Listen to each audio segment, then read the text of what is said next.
There was one other one I can't remember. Well, you got the Friday the 13th one and the Oh yeah. Chucky. Yes, yes, Chucky as well, Chucky. And I think uh one of the other big ones is the Final Destination. yes, that one is yes, that was that one that I couldn't really think about. So tell me all about your love for horror movies. Why and how did it all start? Well, I think it was when I was young, when I the BBC over here, British Broadcasting Corporation, they used to have a thing on a weekend on a Saturday night. They used to show a double bill of horror movies, and it started off with the old 1930s Universal horror films of like Dracula and Frankenstein, the Wolfman and the Mummy and all that kind of thing. And then they went on to showing some of the Hammer horror films from the sort of from the 1970s and that's 60s and 70s. And I kind of got into that got into it through that really because it was like Saturday night was like the only night I could stay up late really because I was at school and that kind of thing. So Mhm. I got into watching these double bill of horror movies that the BBC used to put on, and it just I found them fascinating. They just they really kind of gripped me. Um, the stories and the effects and just the atmosphere of them, the feel of them. And then when I grew up, I kind of like got into watching the kind of the slasher things. I was into Halloween and I'm a very big fan of John Carpenter and his films like Christine and Carrie and that kind Mhm. of thing. Um, so I kind of got into it that way really through all that sort of thing. It was I think it's I'm not very good with things like heights and speed. So Mhm. I never like to go on things like roller coasters and get frights from that. So I kind of got it through watching films instead. But as I've gone on, I've kind of like got into different types of horror films and different types of films altogether, and I've been involved in kind of in making some. I've worked as an extra in films, and I've made a couple of short films of my own, and it's really good to see it from that side of things as well. Um, and so yeah, it's kind of grown with me really. I I like horror, but my journey has begun, I think, with my father because we used to watch horror movies and then I got scared. And he was like, this is not actually scary. It's like very bright outside and the blood is fake, so you don't have to be scared of them, of Yeah. those movies. So then I watched Stanley Kubrick's Shining. Right. That scared me. But I was like very fascinated with the emotion. It like made me feel like I was frightened. My heartbeat was racing, and I felt like nauseous. And then everything went like the movie was over. I was like, huh, I like this feeling. And then it like started from there, and I watched Saw. That traumatized me. Yeah. but but I think like But then I watched like Halloween. I was like, oh, I love Halloween. And then I had this like fear of masks. So Halloween kind of like made me overcome that.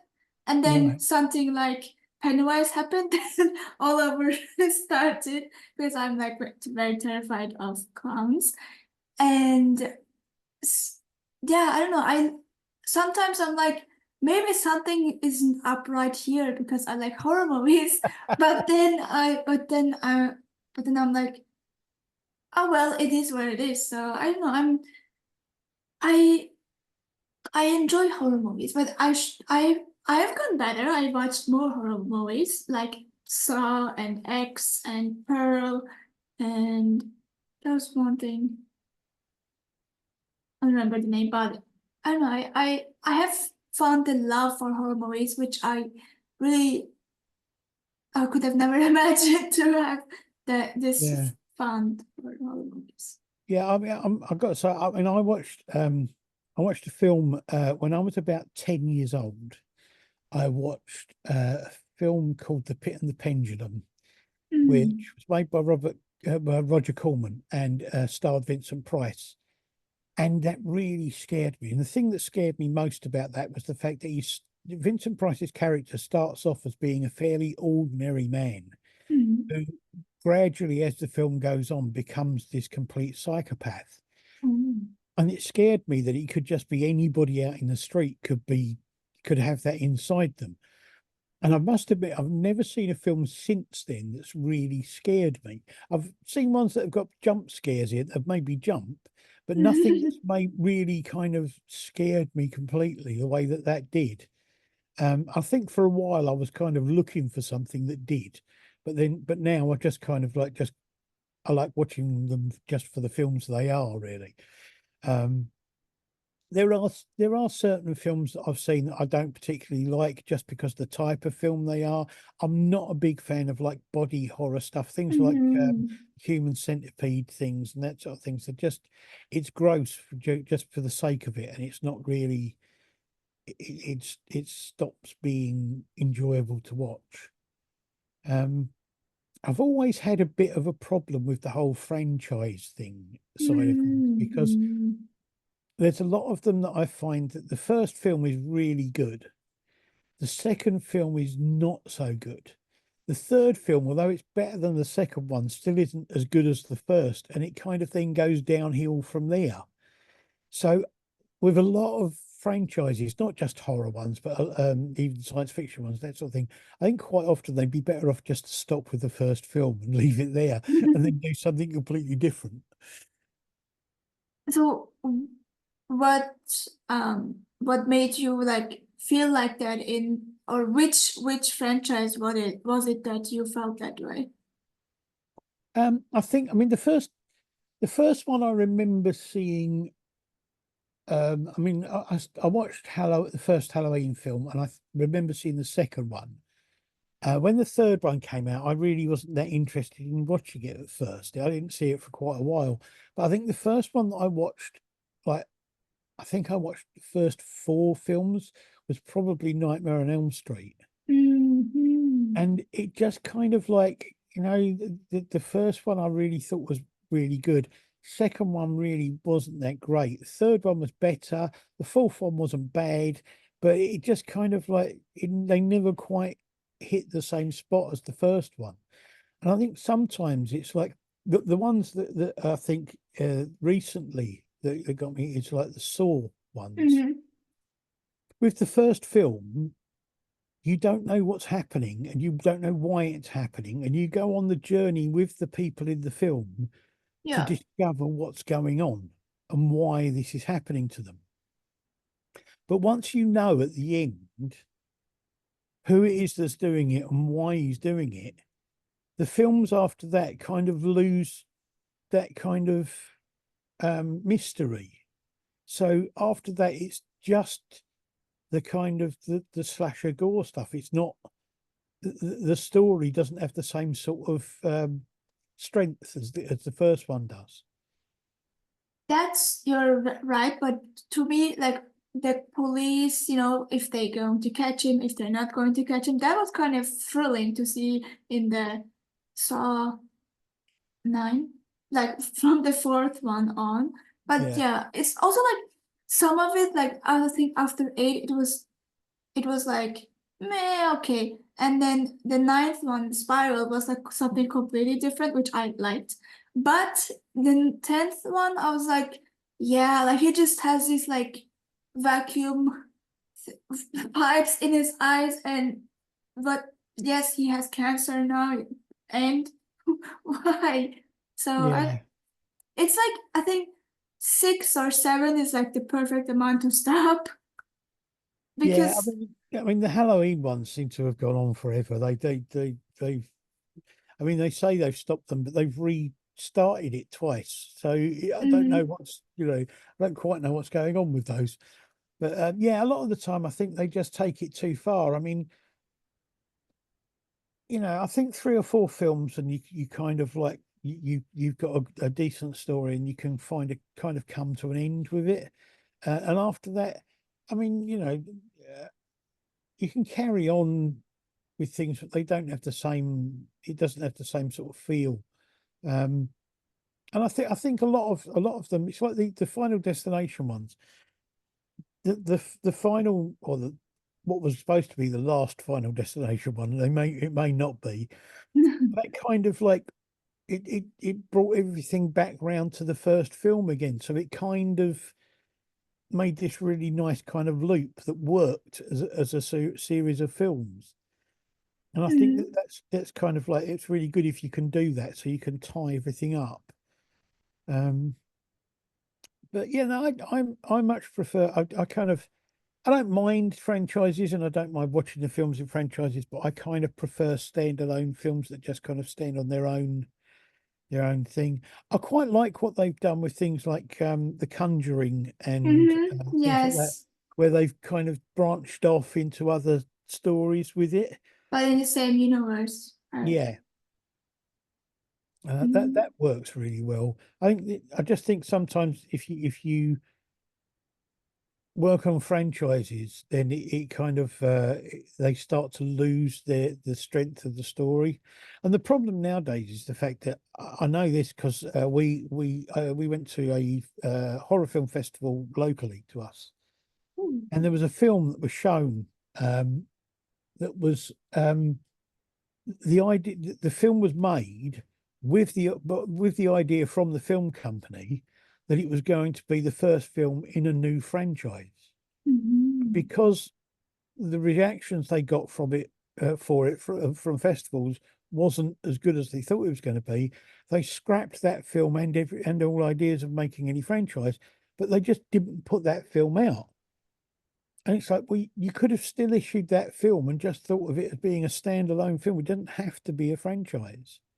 Yes, it that works perfectly with the Conjuring universe. So you have an example, use that. It Yeah. could have used that. And so what do you think of the Ty West trilogy?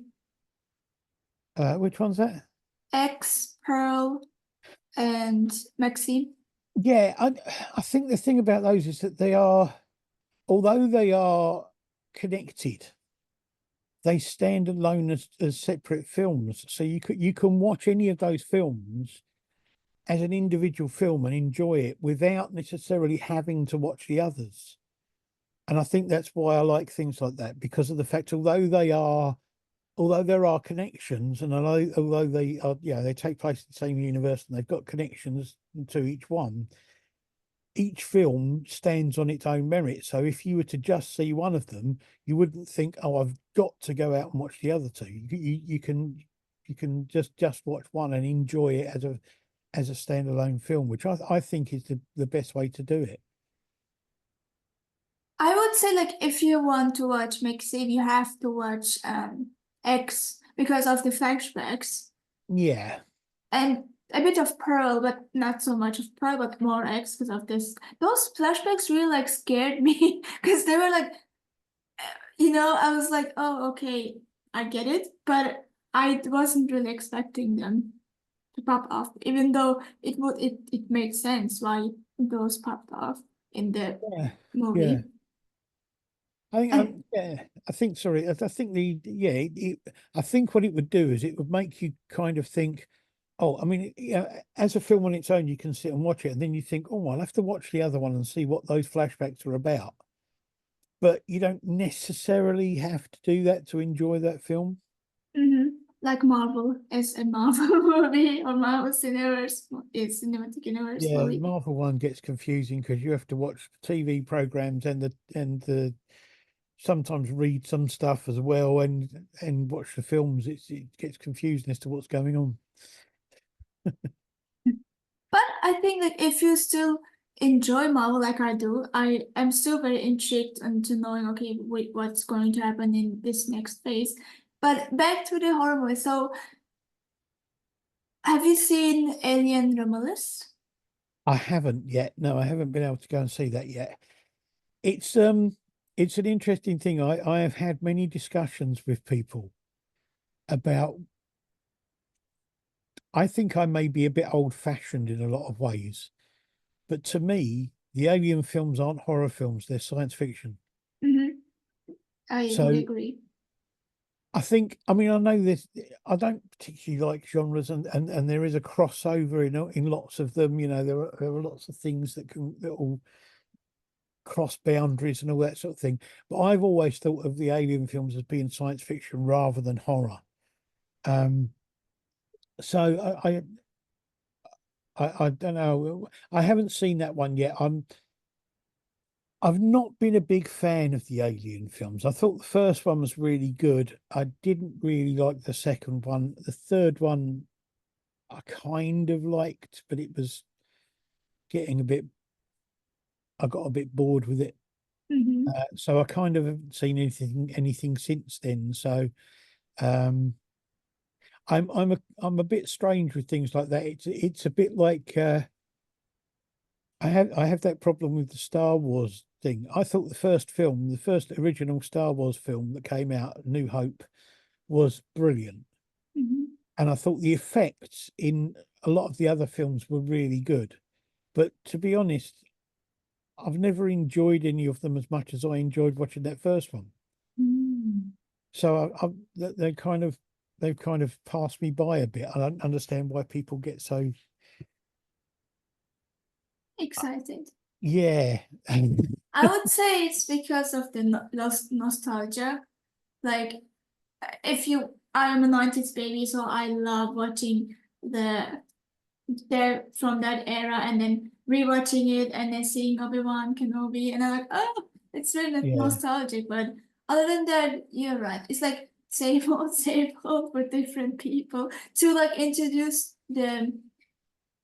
the friend like the story to the new generation. I get it, but it's been like 3 decades almost. So yeah. And when I will it have the end? same sort of thing with Alien. It's a bit kind of like they keep trying to reinvent it for a new audience, and it's like it doesn't really interest me. I'd like to see I'd like to see the same sort of money and effort put into making films that are new ideas with new writers and new people making things. Both science fiction and horror have this habit of just kind of rehashing stuff Hmm. a lot of the time, and it just kind of gets a bit boring and a bit kind of like, yeah, we've seen all that before. Can we do something a little bit different now? And there's a lot of good writers. There's a lot of good books out there. There's a lot of good horror books and things out there that could be made into really good films. But they spend a lot of their time remaking old films or just redoing the same old stories. And I think it's definitely time for some new things, just some new ideas. I was feeling that way when I watched Beetlejuice, like the second installment. I Yeah, have never seen the first one, but from what I've like read and heard, it's basically the same thing with just newer people. But I think Michael Keaton makes up for it though. Like he yeah, was really, really good, and too, I loved Tim Burton, so that's that's a plus for me. But I could understand the other like those who have seen the original one saying, "Okay, this is just same old, same old." yeah. I haven't seen the new one. I must admit, I've seen the old one a number of times, and it's a good film.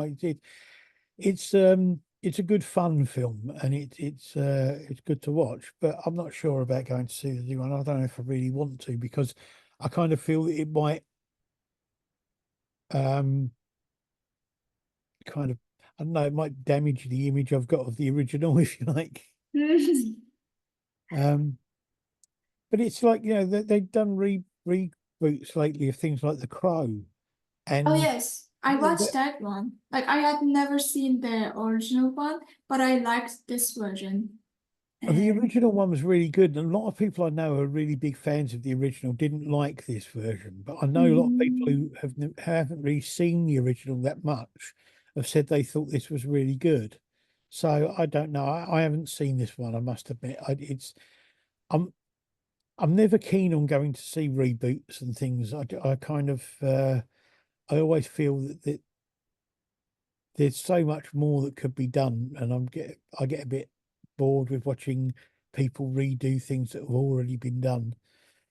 Um, I just want to. I think it'd be nice to see new films from new people with different ideas in them, rather than the same old, same old. Um, But that's so sad because those people never really get a shot because they're like the people who are accustomed to writing horror or science fiction have like they always get this first and first come first serve treatment. So it's kind of like sad. Like it's same with the Emmys. Like every single time, and this one series titled The Bear gets like nominated in a comedy category where it's a drama, but ugh, yeah. it's so frustrating. I mean, the thing is, I mean, from doing our podcast, we've watched so many short films by Mhm. independent filmmakers who make them on an absolute tiny budget, and yet they do so much within those films. You can watch like a 3 or 4 minute film that's had a budget of like maybe a couple of £100 or something, and yet they've done so much with it, and they've put so much into it, and it's got so many good ideas in it. And you just think, if only someone would give them the money and the time to make Mhm. a feature film, it would be really good to see what they could do with it. That's so true. Like I feel so bad for the creative people who come up with these like scripts and storyboards and like color grading and then just brushed under the rug. So like Yeah. I mean, they a lot of them, a lot of the short films are shown at film festivals and things like yes, that, but but they don't really get the wider recognition. mhm, They don't seem to get the people involved in them don't seem to get sort of picked up by sort of larger film companies or people like that. And I think it's a pity, because there is there's an awful lot of really good talent out there all over the world, not just in Europe and America. There are people in there are people in places like the Philippines and in Africa and India that are making really good short films, but they just kind of get overlooked. and that's sad. Like it's so heartbreaking because they're very talented and they put their hearts and like earned hard-earned money or heart and soul, and then they don't really get the recognition. Yes, they are like shown at film festivals, but how many people are just going to those film festivals? Like if they would get a chance at like showing their movies at TIFF or at Cannes or at uh Newport Beach or New York, then like or Tribeca, then like they would reach a mass of people and then maybe they would get sponsored. Like Yeah, the problem with it is the fact that if you want to show your film, if you want your film shown at a festival, most of the time you have to pay to enter the film mhm, into the festival, and the bigger the festival, the more you have to pay. So if you're working on a really small budget as an independent filmmaker, you can't afford to put your film into places like Cannes and that sort of thing, because you just don't have that sort of money in the bank to do it.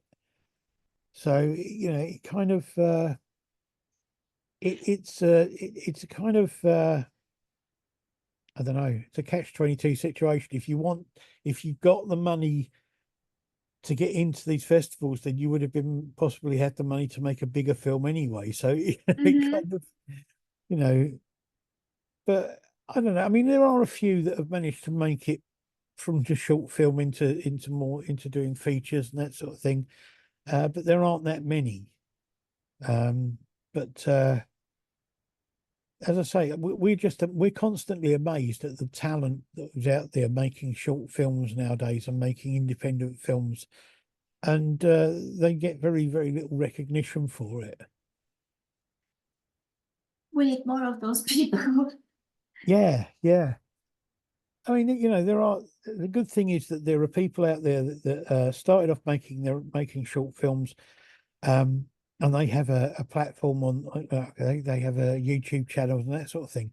And because of the amount of people they've got watching their films, they now pick up other people's independent films and put them onto their channels as well. I mean, one we review quite often is that there's a channel on YouTube called Deformed Lunchbox, Mhm. and they make their own films, but they also put films on there that have been made by other people that they put onto their channel because they know they've got an audience, and it brings these films to a wider audience. Um, so they're doing really good things. And there's a few other things like Strange Films and I can't think of any others for the moment, but those are two that we've definitely featured a lot because they do tend to they make their own films, but they also tend to push other people's films as well. And here in the UK, near not that far from here, is a company called MyChew, and they make a lot of films. They've done a lot of anthology films, so they've got people who make short films, and they just basically do the overarching thing to stick them all together. So it kind of helps all the smaller filmmakers. Um, but they do a lot of good work as well. That's nice. But people like nowadays they could actually like do a GoFundMe or and something else to like gather the money and then go to an elective or can, but it's like very difficult still, and that's not a good thing in if you like want this industry not to die. Yeah, yeah. I mean, the GoFundMe thing in crowdfunding and that sort of thing. A lot of people do that sort of thing for films, but it's sometimes difficult to get the money you want to make the sort of film you want. I know a couple of people who've done that sort of thing, and it's taken them quite a lot of time and effort to get anywhere near the sort of money that they really need. Um, but it sometimes works. It depends on how well you can get the information out there and get the get people to look at what you're doing. That's correct. But I had this question. What was it? Yeah, okay, so can you list me your top five horror movies? Oh, uh, that's a bit difficult. I think Halloween would definitely be in there because of the fact that I saw it a long time ago, and the Pit and the Pendulum because of the fact that it was the first film I saw that really scared me. Um, there's a film called Triangle, which I Mhm. really love, which is kind of like it's a kind of slasher, but it's not. It's got a weird sort of time loop twist thing in it. It's really, I really love it. Um, Cube, I like the very first one. Um, God, let me think. God, I think I probably have to go back again to early films. Probably the original Frankenstein, 1930s Frankenstein, because it's so iconic, and it's so, even now I enjoy watching it.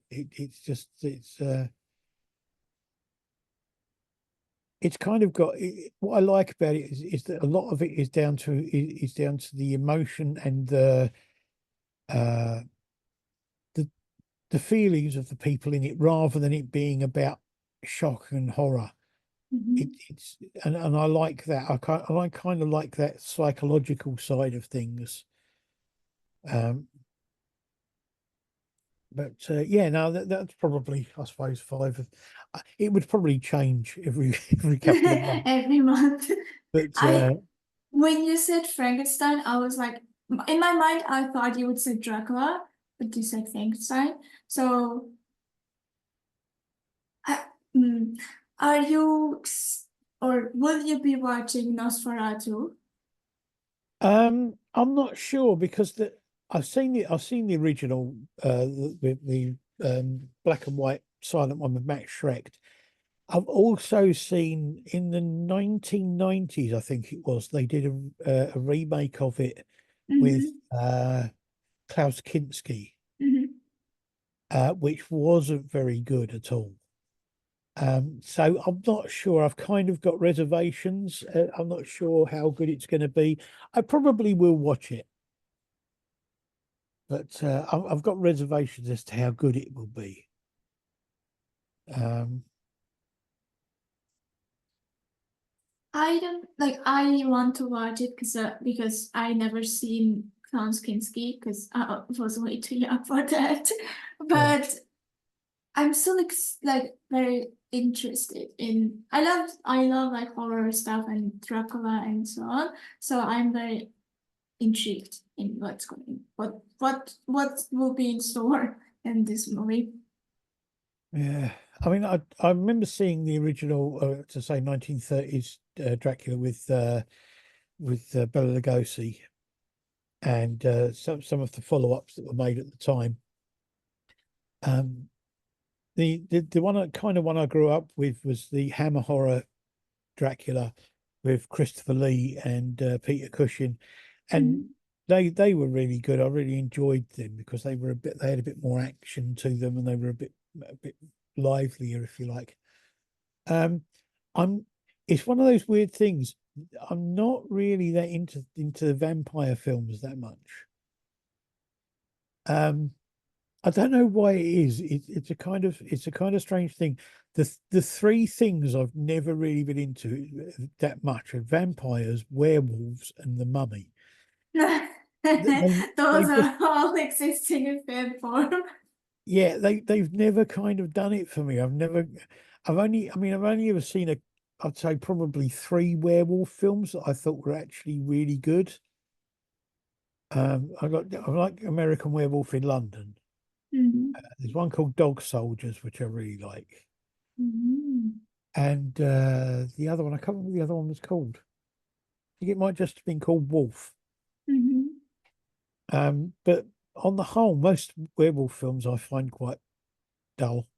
Uh, Vampire films, after a while, I think maybe it was just overkill of watching too many Dracula movies and that sort of thing when I was a teenager. But after a while, they become a bit kind of like samey, and then they're not really. I don't know. Uh, and the Mummy has never frightened me because it's like I don't know. It's never really done it for me at all. The idea of the mummy coming back to life. Mhm. I don't know.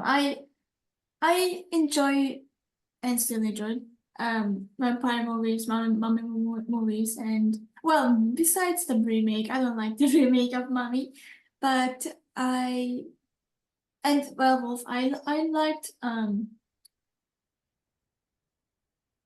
Twilight. Oh right, yeah, yeah. So I think I think Twilight kind of passed me by because I was a bit too old for it. Really, at the time, it was kind of. It was. I think it was aimed more at a teen market, and I was already well out of that that sort of age. Um, but I kind of liked the is it called Underworld? Mhm. It was a franchise of films that were about sort of vampires. That was kind of interesting because of the fact that it was more about vampires as a community rather than just an individual vampire trying to turn people into vampires. It was more about them as a community and the infighting between the different factions within their community. It's kind of like the old blood and the new blood and that kind of thing. I mean, in a way, if you'd have taken everything that happened in the Underworld films and turned it and made them a mafia crime family instead of vampires, it could have been done exactly the same way because it was the same sort of thing. It's the older sort of guard and the new guard sort of clashing as to who's going to be in charge. But that was quite interesting. I thought that you would say Blade. So I was like hoping that you would say Blade. Blade, well, Blade was I think Blade was different. The reason I think Blade was different is because it was more about him fighting the vampires than it was about the vampires. So I kind Mhm. of see that as being slightly different to a normal vampire film. But with Blade, I mean, the first one I thought was really good. The second one was okay. The third one I didn't really like at all. And I think part of that is because of the fact that they kind of sidelined Wesley Snipes. It was just kind of he was almost like an add-on to the other people in it, so it didn't quite have the same feel as the other two. So did you enjoy Interview with the Vampire, or have you seen Interview with the Vampire? I have seen Interview with a Vampire. I didn't really enjoy it very much at all. Um, I think the big problem I had was that I'd already read the book, and my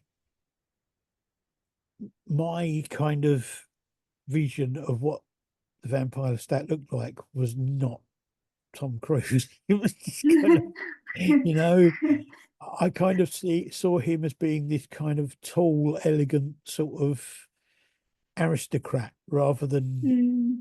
Tom Cruise. Yeah. um, so I watched it, but I haven't watched any of the others at all.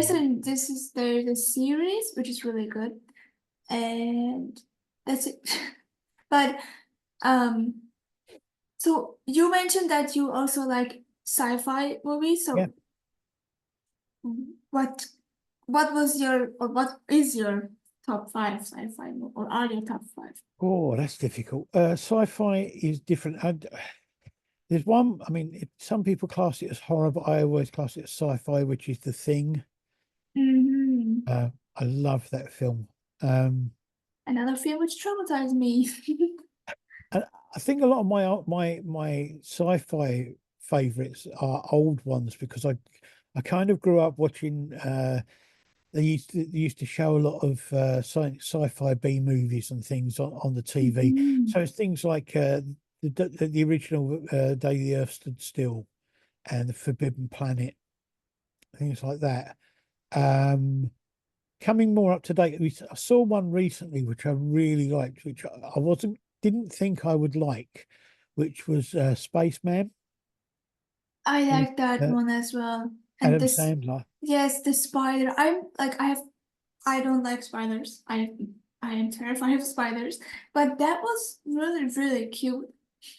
It And really, Paul Dano like voicing the spider was so I don't know, something about it was really like yes, it's depressing, but also like very soothing, I guess. yeah, yeah. I really wasn't expecting to like it because I'm not a big fan of Adam Sandler. I don't really like his films very much.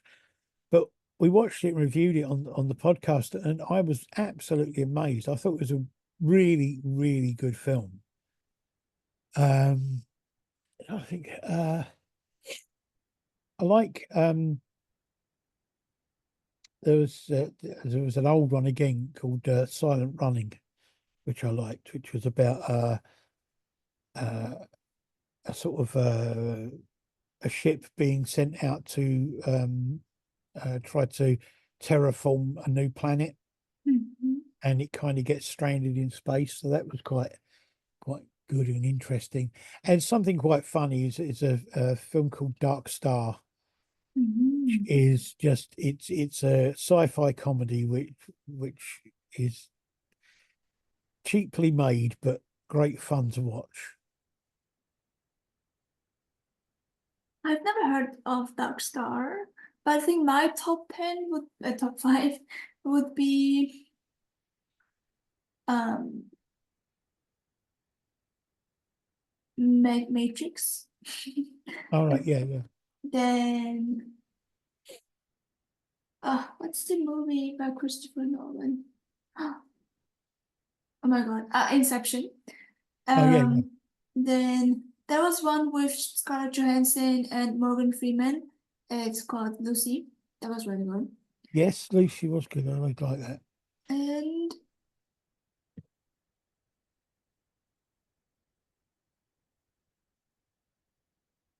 Uh,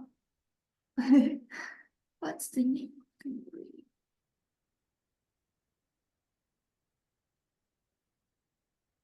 Oh yeah, a Storeway with Anna Kendrick. It's like in a spaceship, then they are like stranded in the spaceship, so they have to, and they're running out of oxygen, so they have to Right. like find a way to not die. Oh, I don't know that one. I must admit, I don't know that. I have to look out for that. One I do like, one film I really like. I'm not sure, can never work out. I think it was probably science fiction, but I don't know. It's called Splice,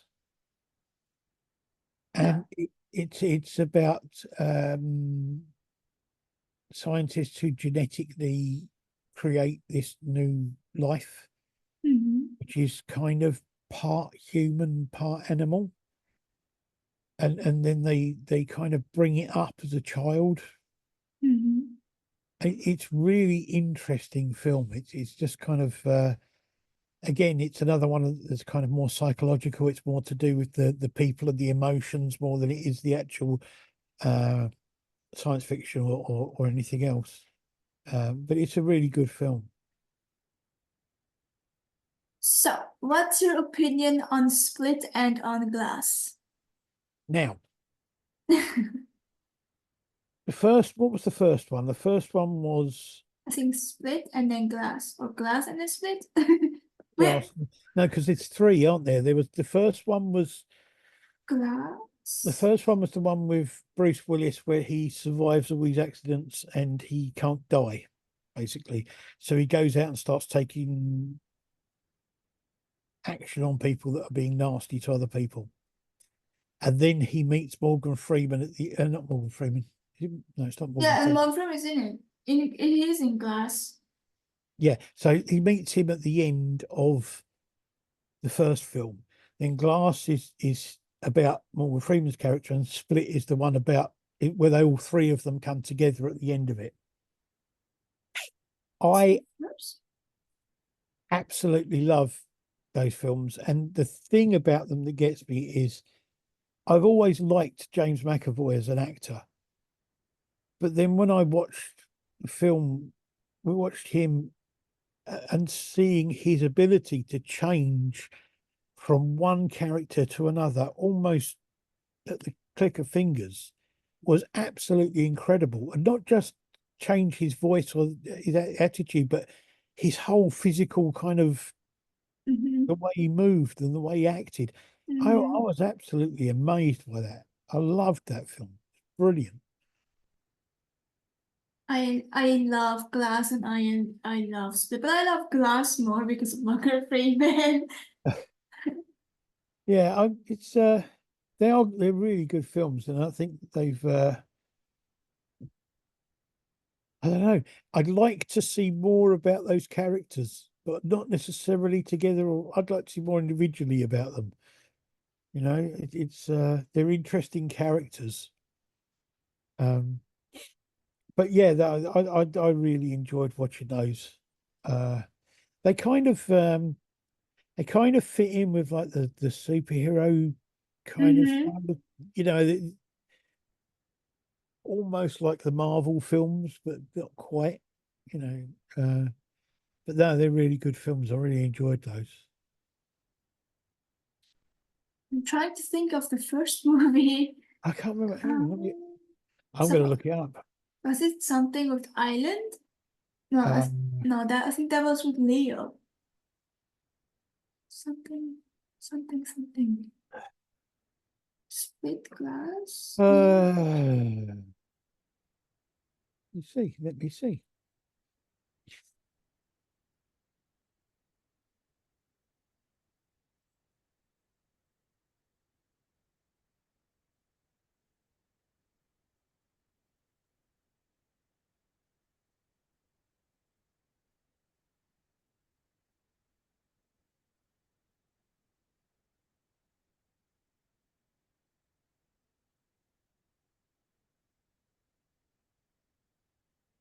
Could it be Shutter Island? Or is it the one I'm thinking about with No, Leo?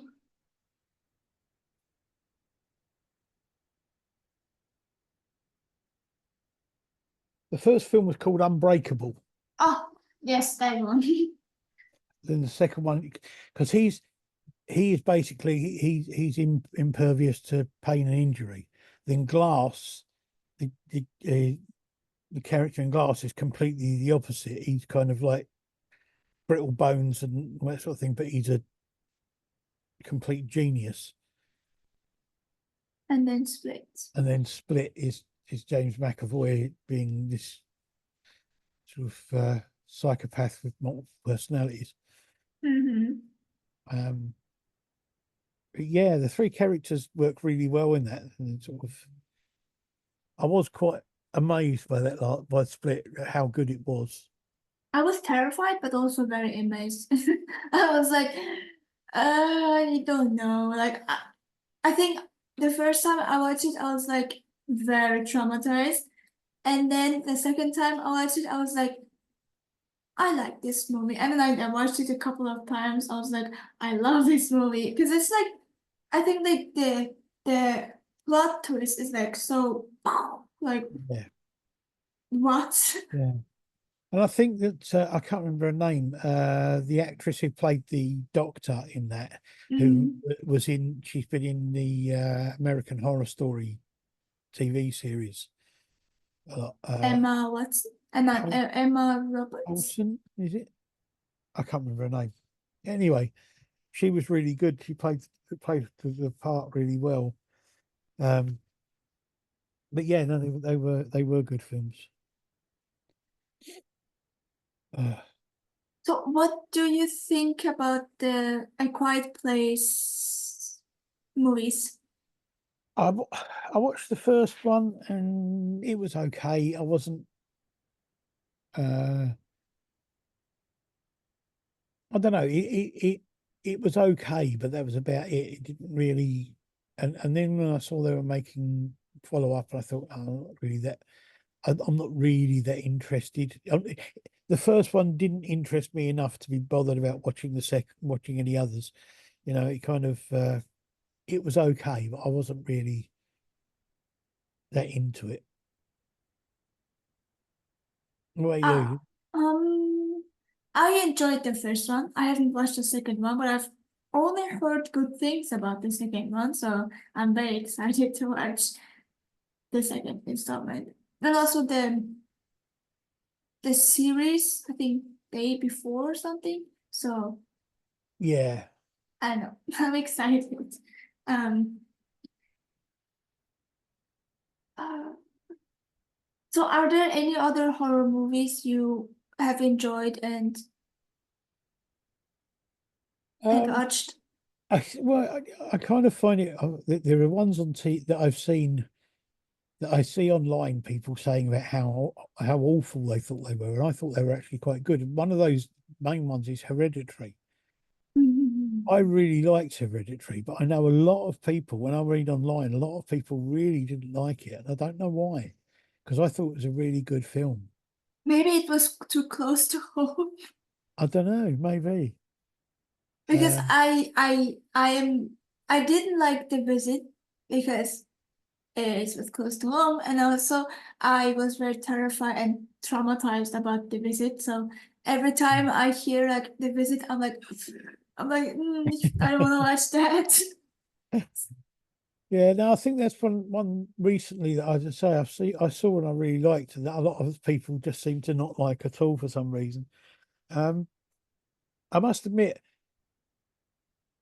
the last couple of years, apart from going to festivals, I haven't really seen a lot of the newer horror films. Um, I've spent a lot of time because I do the podcast. I spent a lot of time watching sort of like some older stuff or independent stuff. So I haven't seen a lot of the big horror films in the last couple of years. Uh, but yeah, I mean, there's a lot of interesting things that have come out or that are coming out.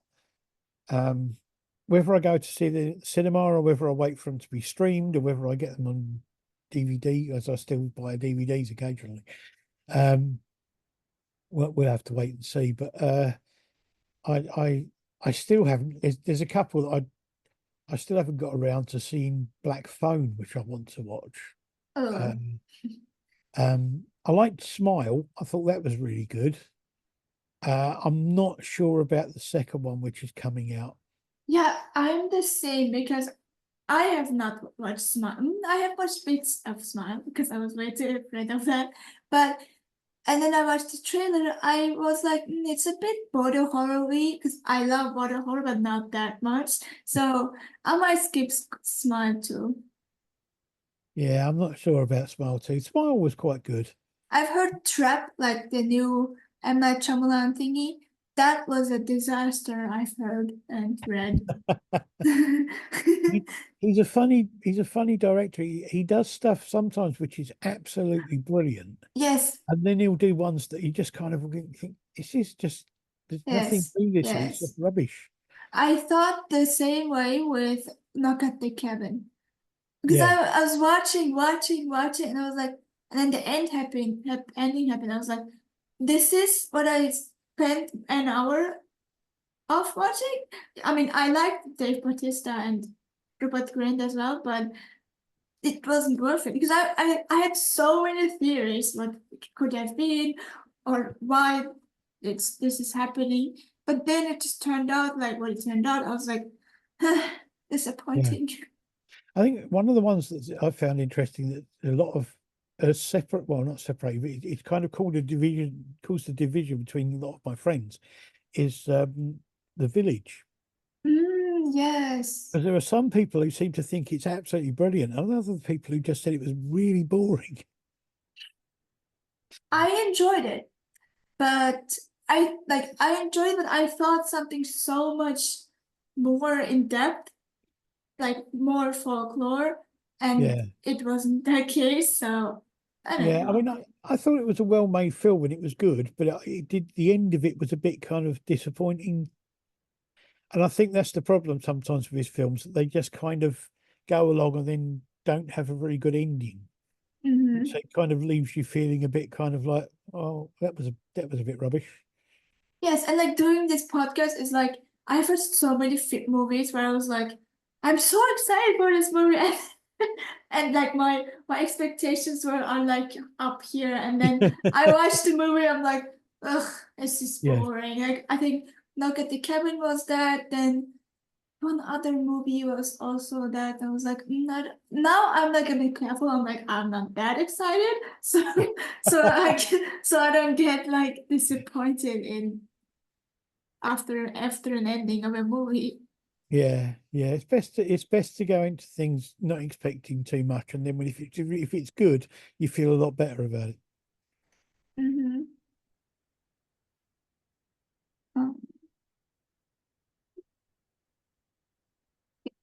And so, what?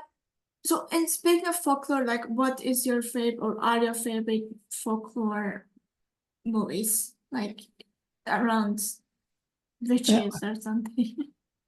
it's interesting. There's a lot that I don't like. There's a big thing in this country, in the UK.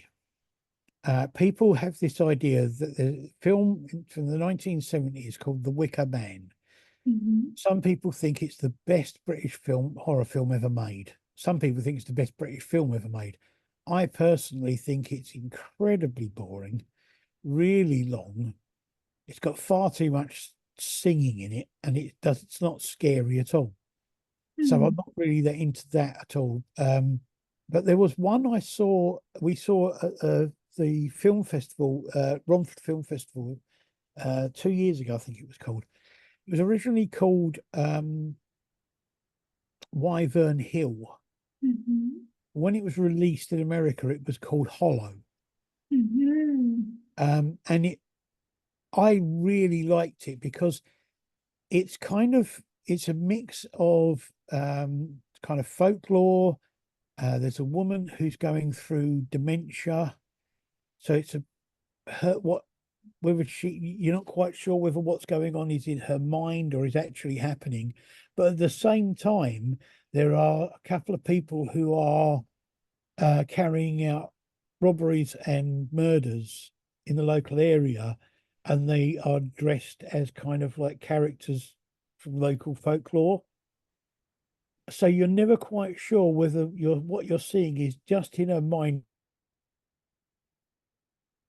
is really happening or what's going on. And I really liked that. I thought it was really well done. It was an excellent movie. Unfortunately, because it was renamed in America and they put a poster on it which kind of didn't fit what the film was about, it got really slated when it got put out in America and when it put out on streaming. So Mhm. um, it was unfortunate, but I still think it's a brilliant film.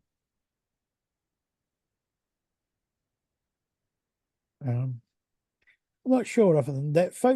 Folklore stuff is quite interesting to you when it's used as a basis for horror things. There was a television thing they did over here which was called Penda's Fen, which Mhm. was all about that was a lot about witchcraft and folklore in the fens of England. Um, but on the whole, I think it's good as a basis for a horror film, but I think if it's relied on too much, sometimes it can get a bit boring, a bit kind of, there's only so much you can do with it before it starts feeling a little bit kind of dull. Or repetitive. Yeah, I yeah. think I was thinking of this folklore movie. Uh, what's the name? I don't really remember the name, but Jennifer Lawrence is in it, and it was released on Netflix last year, I think. I can't remember. Midsummer, is that? Midsummer? I don't know. I haven't seen Midsummer, I must admit. I don't remember the name, but that was also really cool because, or it was folklore, but then it was like kind of eerie, but then it was so relatable, but then it wasn't really relatable. It was a mix of a lot of emotions. Yeah, yeah. No, it sounds good. I'll have to Mhm. look that up. I think I have asked all my questions. So, is Okay. there anything you want to say or ask me or um? No, not really. I mean, I think it's yeah, we've covered a lot of stuff really. Mhm. uh, just a quick thing, if anybody's interested in listening to our horror and sci-fi reviews and things like that, we're on YouTube and Spotify, and we're called the Sci-Horror Film Podcast. And yeah, that's about it, really. And thank you so much for doing this with me and No requesting problem. it. I had a lot of fun. Hope you had the